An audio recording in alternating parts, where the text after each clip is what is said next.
hey y'all, and welcome to the Hillbilly Chicken Ranch. I'm Susan, your hostess. Well, y'all, I had a canning fail, and I'm going to tell you about it and what the fix is in this video, so you need to stick around till the end.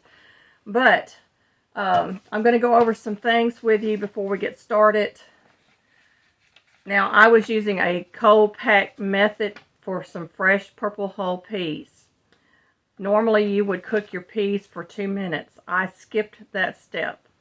I read through and watched, I couldn't tell you all the people that I looked at and read through recipes and how-tos online to make sure I was doing everything correctly.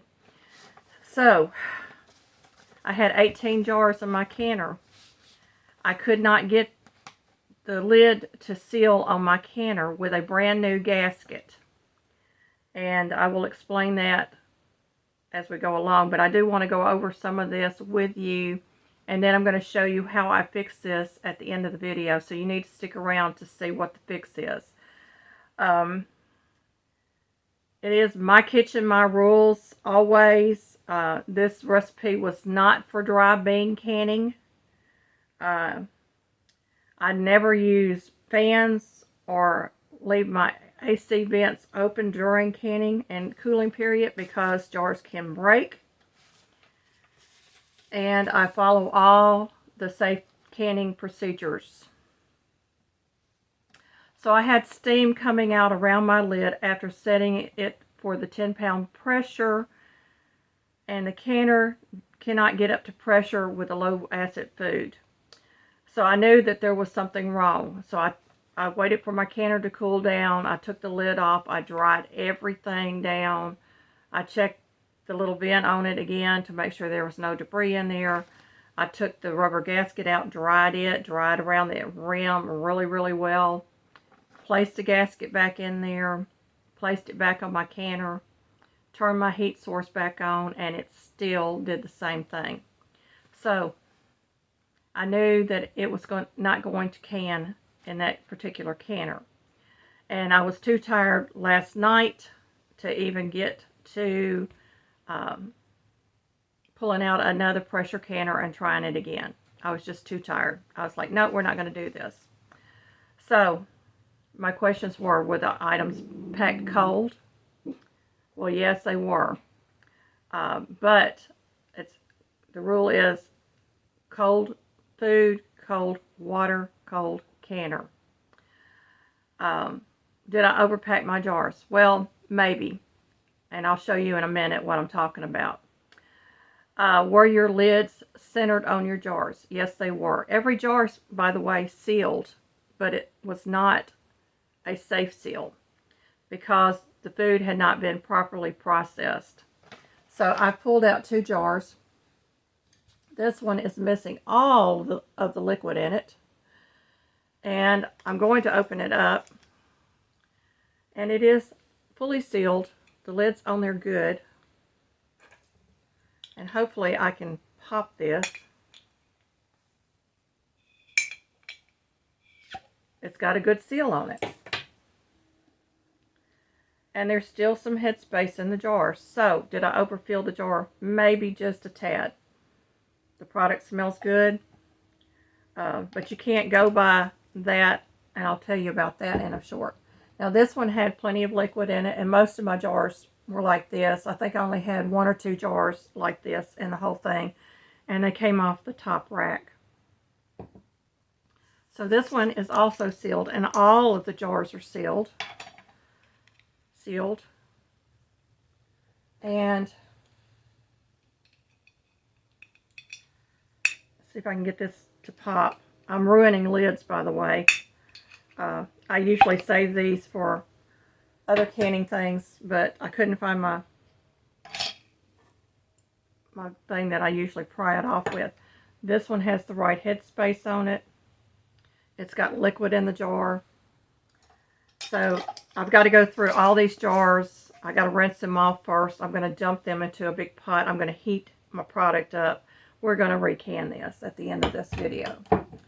But I wanted to talk about these safety things. There was no buckled lids and every jar sealed.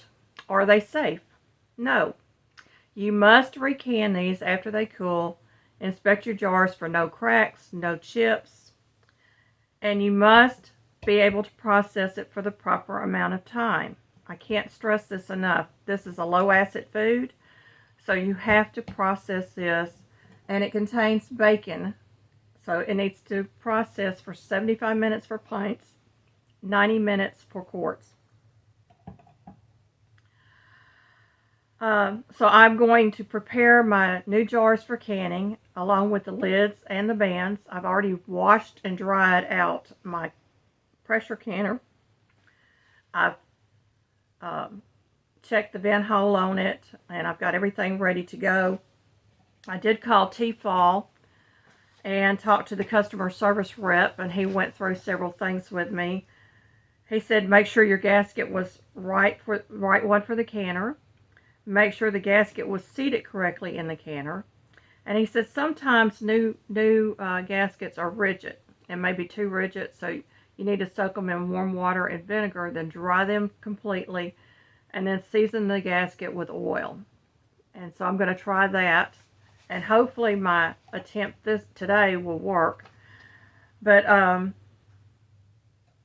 wanted to tell you that improperly canning can cause botulism, and you and your family could get sick or even die from it. So this is why it's so important to know that you have properly canned your food. And I knew that this was not properly canned because it never got up to pressure, and I could not go the 75 minutes in my canner. These, by the way, have sat on my counter overnight to cool down enough for me to handle. So I knew this morning I could get in here and can these. Even taking a small taste of food can make you sick. You cannot see or smell botulism, and I want to stress that. You cannot see or smell botulism, and it can be deadly. Botulism is a medical emergency. Only cooking or boiling destroys botulism, and all of my low acid canned home goods boil on the stove for 10 minutes before I serve it to my husband. I do this as an extra precaution to make sure that there's no botulism. Botulism takes anywhere from 12 to 36 hours after eating a contaminated food, but it can take up to 10 days, and you may have symptoms within just a few hours. Botulism is killed between 240 degrees Fahrenheit and 250 degrees Fahrenheit, or 115 degrees Celsius to 121 degrees Celsius. The symptoms of botulism are difficulty swallowing, muscle weakness, double vision, drooping eyes, blurry vision, slurred speech, difficulty breathing, difficulty moving eyes, vomiting, nausea, stomach pain, and diarrhea. And there's actually another set for babies that I did not include with this, and y'all need to go and look up botulism for yourselves, and don't just take my word for it. I'm going to show you how I started this, or I'm going to tell you how I started this. I did a cold pack method for fresh peas, and I packed them in the jars loosely so that I was not overpacking. I did have a cup of peas left over that I tried to distribute evenly through the jars, and apparently I had a couple of jars that had too many peas. So those will probably end up, if there's any left over after I do my 18 pints, will go into the freezer, or we'll consume them for supper tonight. You loosely pack in pint or quart jars. You leave about 1 inch to 1.5 inches headspace. So you want to come down to about there on your jars, or you may even go up to about here on your jar with your product. It's totally up to you. These do expand as they cook, but they do not expand like a dry bean. That's why I said there is a difference between dry bean canning and fresh bean canning. I probably should have gone a little bit lower on my jars with the product. That's what caused the siphoning on this one.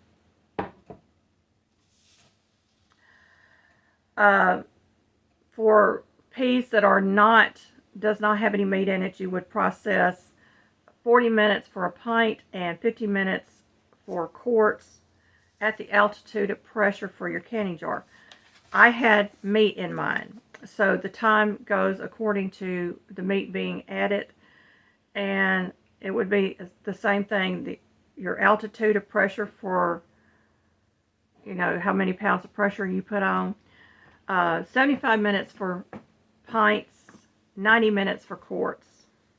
And then, of course, you would rinse. If you're using any frozen beans, you need to rinse them and bring them to room temperature.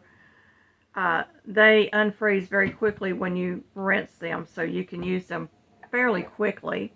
And I did add some frozen peas that I had in my freezer to make up the difference in my jars because I wanted a full canner.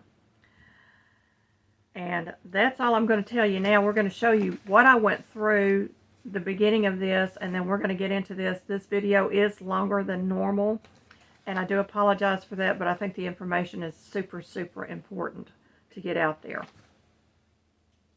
Well, y'all, these are peas that we collected from the Amish community. We had them hulled, and these are called cow peas or purple hull peas. And I've gone through and I've kind of spot checked over them and removed any debris and rinsed them. And we're going to get these canned today. I'm going to move you in closer for just a moment. I'm going to be using some canning salt.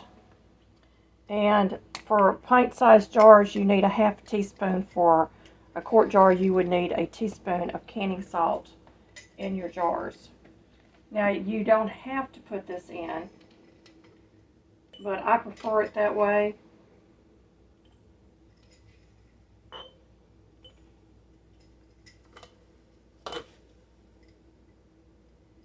Make sure I'm grabbing the right spoon here. I've got a teaspoon in my canning salt because I was canning tomatoes the other day. Now, I have washed all my jars, and all my lids are soaking in warm water, the flats.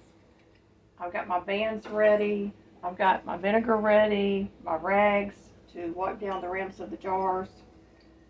And I'm not exactly going by the recipe here. I am going to raw pack these. And I am not doing the cooking time on them, which is only 2 minutes, by the way, because they're going to be pressure canned. And I'm adding a piece of bacon to each jar, and that's going to up my pressure canning time to 75 minutes for pints, 90 minutes for quarts. So there was really no reason to sterilize the jar or anything else. So let's get the bacon. And this is pre-cooked bacon I had in the freezer.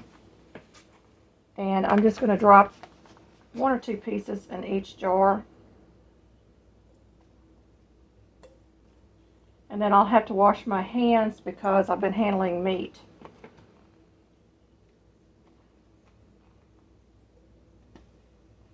If there's small pieces, there's 2 pieces. If there's bigger pieces, I put 1.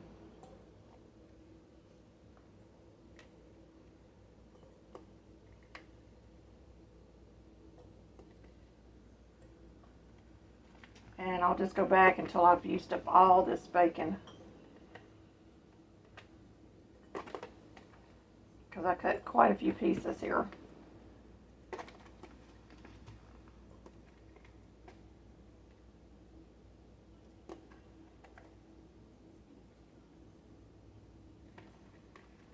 Some little pieces here. And basically, I do this with any kind of bean that I do. I like the bacon flavor in my beans.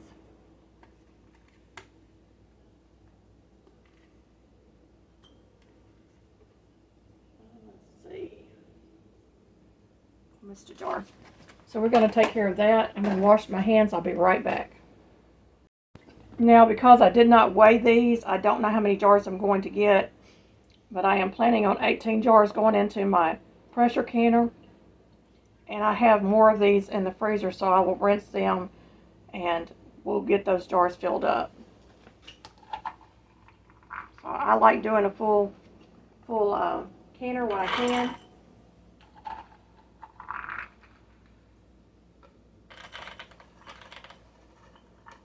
And you want this to be about 1 inch or 1.5 inches from the top. You want them loosely packed. You do not want to pack them in there heavy. Just in case you have some that have not are already dehydrated or dried. You don't want to have those beans expanding, and these will expand some anyway. So this is approximately 2 cups of beans going into each jar. A little less than 2 cups. And we'll see how many we have. And I'm going to be doing a freezer clean out coming up. So I'm going to be getting these beans canned regardless if I do it today or not.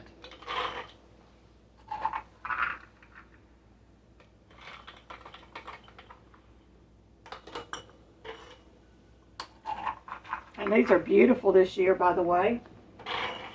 Not very many of them are bad.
So I'm just scooping them in there with a 1 cup measuring cup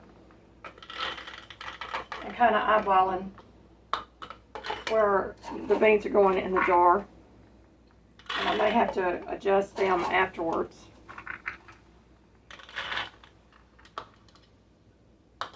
Like this jar got overfilled. So we'll come back and we'll take care of that in just a moment.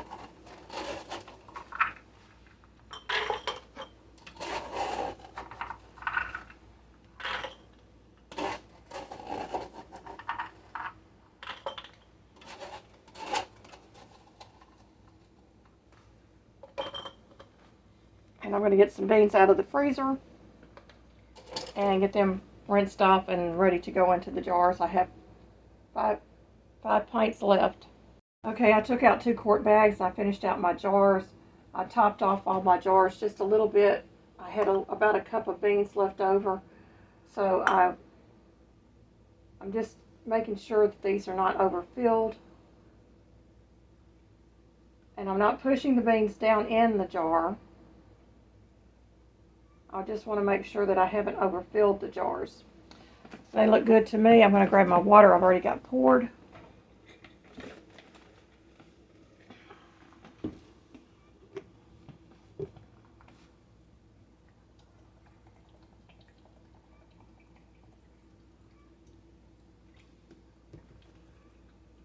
I'm going to fill this to 1 inch headspace. I may have to adjust it just a little bit. I'll start with those first. Let me grab my debubbler.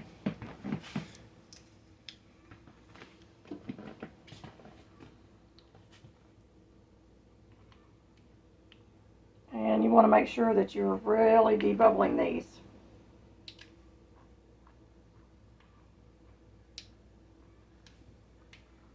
So you want to fill your jars to about 1 to 1.5 inch headspace on your beans.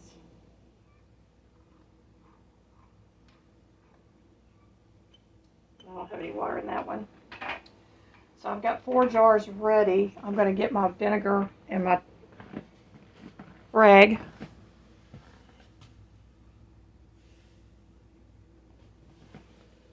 I'm going to go ahead and take the lid off my canner. Now my canner is filled with 3 inches of water.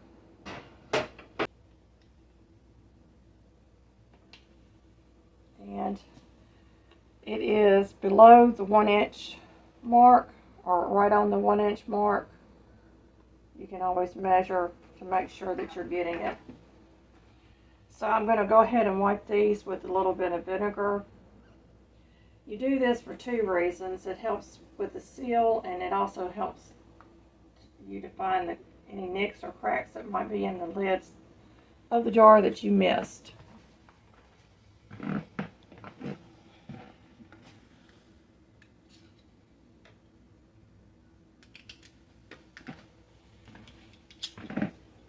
And I'm being careful not to touch the gaskets. I'm going to go ahead and get these set on the jars. A good canner can probably drop these lids on there and not even think about checking them, because that rubber gasket on there should land perfectly on these jars, but it doesn't always happen that way. So I always double check. So again, finger on the lid, drop the band down, and then I'm right-handed, so I always start it with my right hand, finish it off with my left. 3 fingers.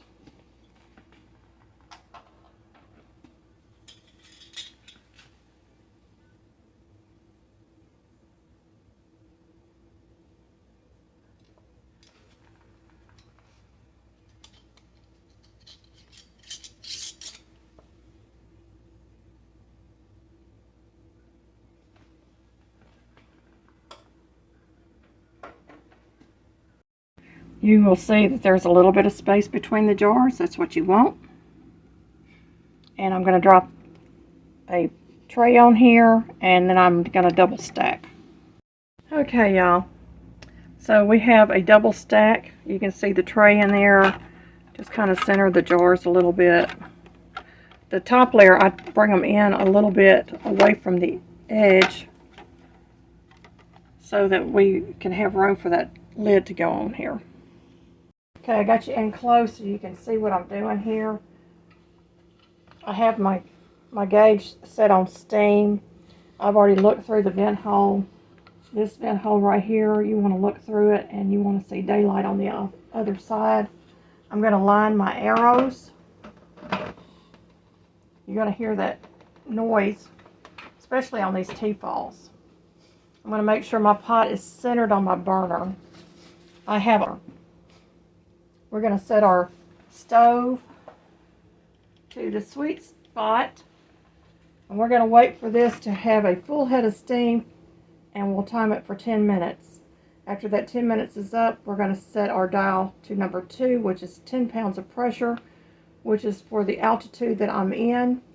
1 would be 5 pounds of pressure, and 3 would be 15 pounds of pressure. My gauge is off. I know it's off, but I always look for it to get up to that 9 mark. Once it's up there and I have a full head of steam coming from the number 2, it is time for me to set my timer. We have steam, and we're going to set our timer for 10 minutes. This builds up pressure in the canner and allows some of the oxygen to leave the canner.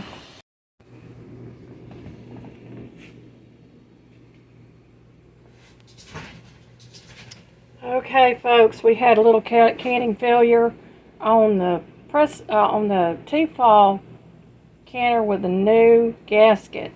So these are all going to be recanned tomorrow morning to make sure that they are safe to eat. But today I wanted to show you what it looks like and tell you that sometimes you do have a canning failure.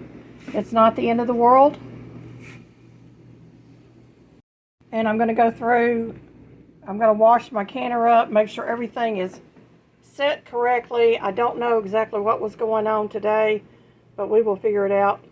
All the beans will go into clean jars, new lids, new bands, and back into the canner, and hopefully we'll get a good seal on them the second time around.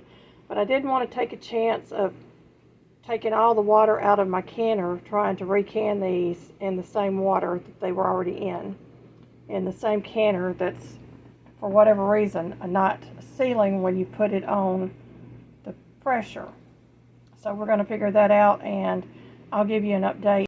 Hey, day 2, I have uncanned all the beans, and I've added enough water to cover them. And I'm going to bring this up to a simmer or a light boil, and then we're going to recan these. So hopefully this will solve part of my problem. So I'm going to turn this heat up just a tad. I have it on a low medium because I don't want to scorch the beans.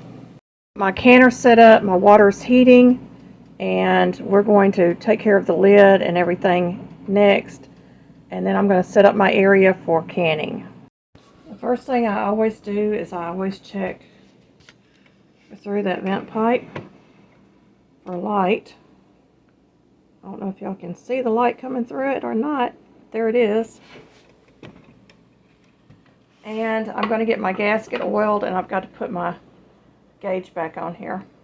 T-fal did not tell me the type of oil to use, but most canners I know always use Crisco. So that's what I'm going with. I'm just going to put some Crisco around the edge of this gasket. Wipe it really good and get all the excess off.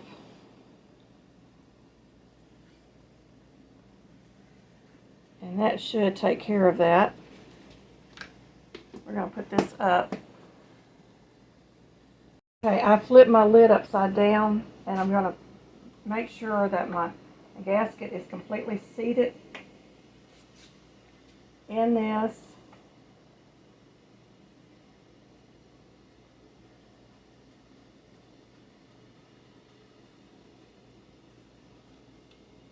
Completely seated. The only thing I have left to do on the lid now is to add the altitude gauge or your weight gauge. Here's the gauge, and it has a dot here. This is to remove it.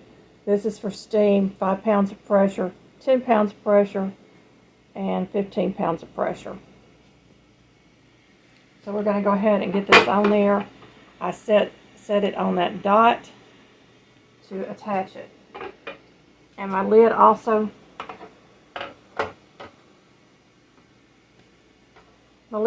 has a little dot here, so that's where it's going to line.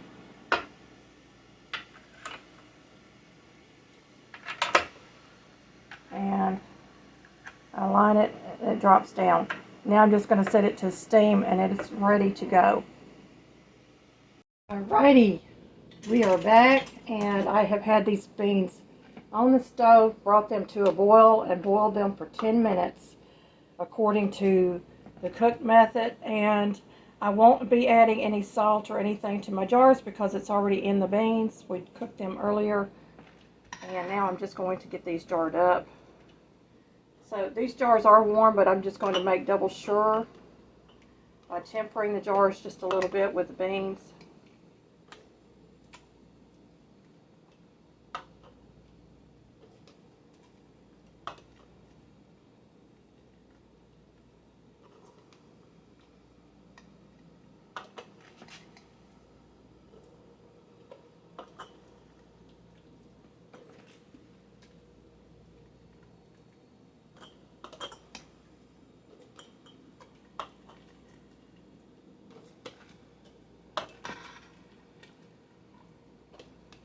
Now I'm going to go ahead and get my jars filled up, and I'm going to go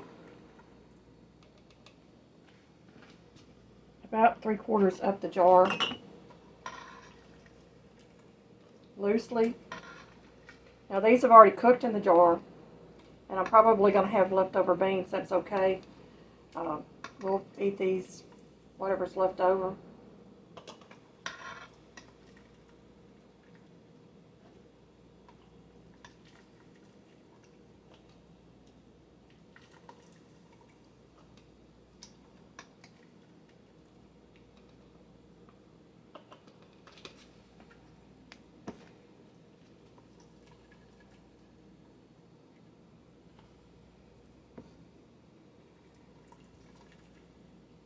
And I'm putting them in without the juice on them.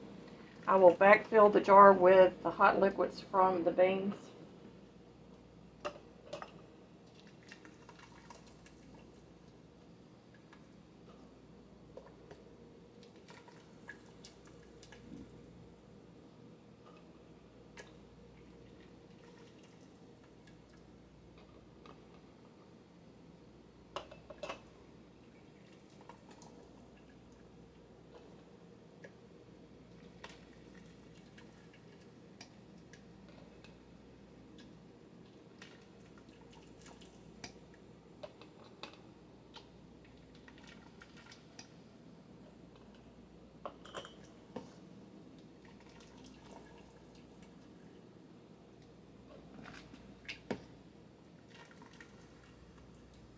Now the beans have already cooked, but I do want to leave a little bit more space in there for liquids this time around because I did have some siphoning off the last batch. So we don't want to have that happen again. So I'm going to go to about 3/4 full on the jar, or about 1.5 inches from the top.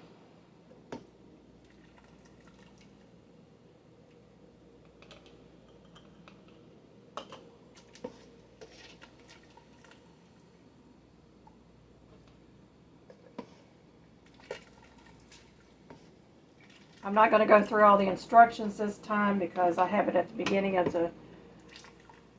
this video, so we're not going to do that again. But I am going to get this canner filled up, and we will be back when that is finished.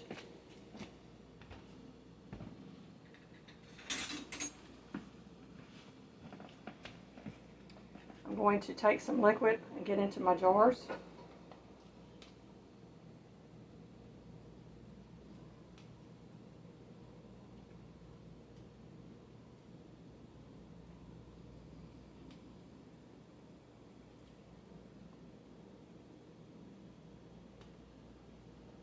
To the 1-inch headspace.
Alright, I'll take that off. We're going to debubble.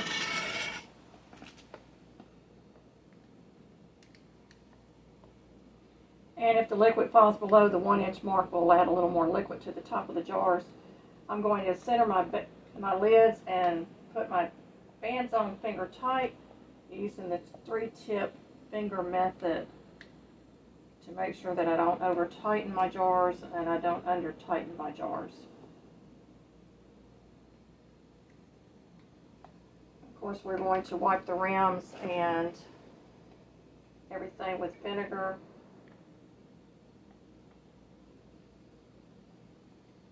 It's got a little bit too much. That one don't have enough. That one don't have enough. So we'll get that taken care of real quick.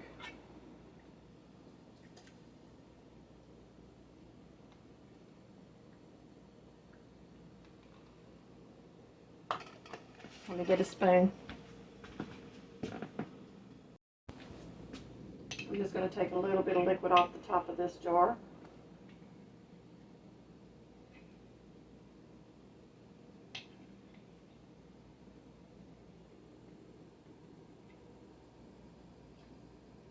We're going to check our gauge again. That one's still got a little tiny bit. That one's a little low. We'll take a little bit more off.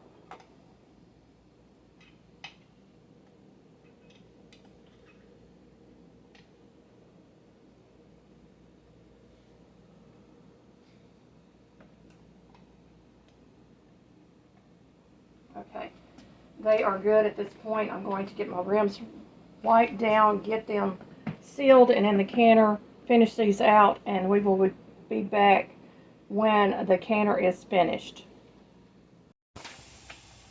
Well, y'all, it has been a canning adventure for 2 whole days trying to get these beans done. But let me tell you, I have had a problem after problem with that T-fal canner over this last 2 days. And the first thing I'm going to tell you is to make sure that you call the manufacturer and that you have your model number and the parts numbers available to them, and explain to them thoroughly what is happening, which is what I did. And then I tried it again, and it turned out was not the gasket, it was the floater valve. That's that little button that pops up when the pressure builds up in your canner, and you won't see steam coming around it or anything. If the lid won't turn, and this is what happened when I put the lid on after I greased it, it would not turn and lock into place. You need to check your floater valve button, and the top won't close if that button is up inside that little thing there. So mine was stuck, and it had a drop of water in it, so I cleaned it and it released the water, and then I reapplied the lid and the lid turned easily. So I started trying to can again, and it still was leaking steam around the lid. So I know now that it's the floater valve, it is not the gasket that's doing this. So my thing now is I'm going to have to replace that floater valve, and I'm going to order a new one very quickly. Thankfully, I had a Presto 16-quart pressure canner given to me recently, so I can continue to can.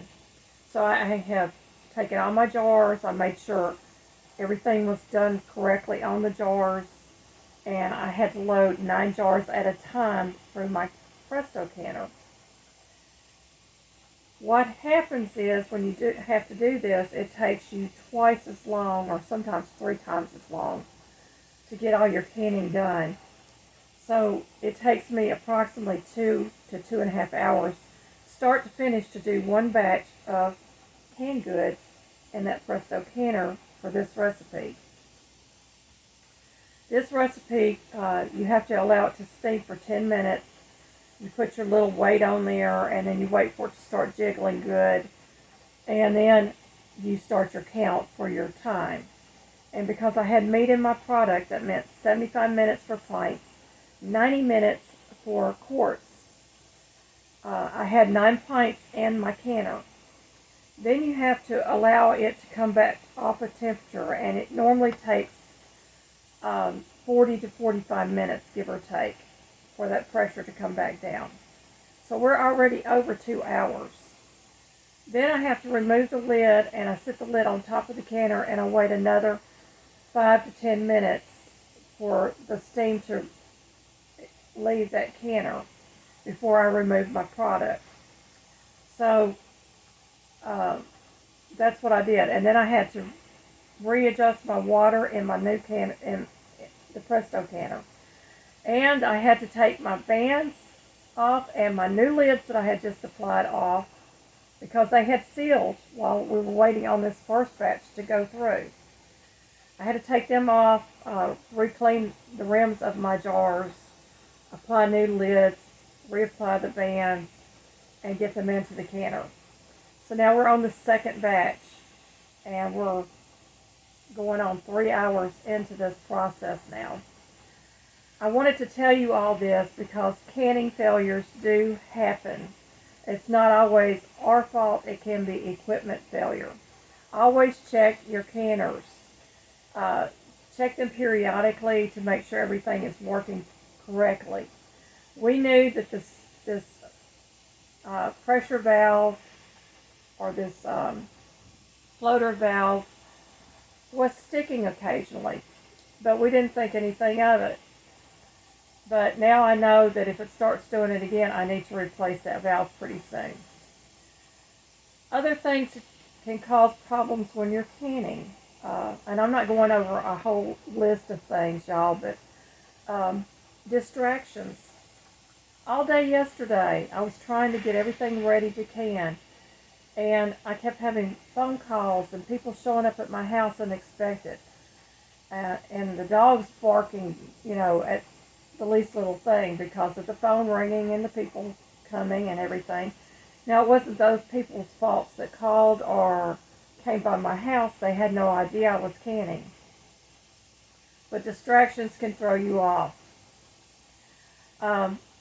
Follow those canning rules to the letter as much as possible. Now, I know there are a lot of rebel canners out there that will tell you differently, but I'm going to tell you, even if I'm going to do a rebel canning recipe that I know is tried and can be trusted, I'm still going to follow the rules. Do not use untested recipes or make up your own recipe when canning. Now, you can adjust some things on recipes, and normally the Ball book and other canning books will tell you, you can add extra things into your canner, like herbs and spices, or things that you might want to add meat to that are low acid foods, like your beans. Those things you can do, and you can do that safely as long as you follow the instructions. And if I'm adding meat in my beans, I'm going to use the time allotted for meat for the pint jars or the quart jars, and I'm going to use my pressure, my pounds of pressure, for my altitude.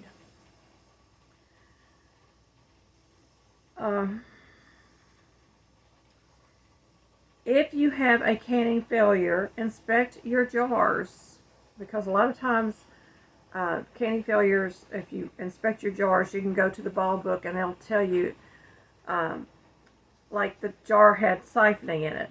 I had too much product in the jar. You can find out why you had that canning failure.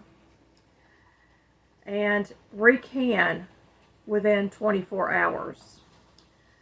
Those are things that are just common sense. Now, before I only had the T-fal canner, I had a canning fail before because the gasket had gone bad. and I didn't have another pressure canner to use at the time, so I ended up having to bag up 18 pints of beans and put them in my freezer. I had no choice. I'm trying to pull things out of my freezer now. I don't need another canning failure. That's my next agenda, is once I get through all of this fall's harvest processing, that I'm going to work on getting things out of my freezer that I can put in jars and have them for long-term storage and free up freezer space. God forbid we have a power failure, because we have a lot of food that's in those freezers. And the other thing I'm going to be doing very shortly is we're going to be doing a lot of freezer meals to clean out freezers. The winter months, I try to use as much freezer meals as possible. And I have a lot of recipes that I have set aside that I can use, use pantry items that I have canned, freezer items, or store-bought items, and make a meal out of it. And so I would suggest that you would make up a book like that, and just know that canning failures do happen. Be patient when it does. Don't get frustrated. Don't yell at your manufacturer's representative on the phone if something does go wrong or they're not understanding what you're saying. Be patient, because you will get through this. Now, my canning, I'm on my second batch now, and I'm waiting for it to come up to temperature to set the time, the 75 minutes time on it. So that's what I'm waiting on now, and when all the canning is done, you will see that at the very end of this video. I hope you will stick around to see the finished product, because I have worked very, very hard for it today and yesterday. And laugh at yourself when you have to, because things happen, folks. I wanted to share this with you because these things do happen to the best and most knowledgeable of canners. And it's especially important for those that may be going through this in the future, and they will stumble across this video explaining some of these things that happened to me. So I thank you all for watching. Please, please hit that thumbs up. Share this out if you can. And just know that I really appreciate you being here. And may the Lord bless you.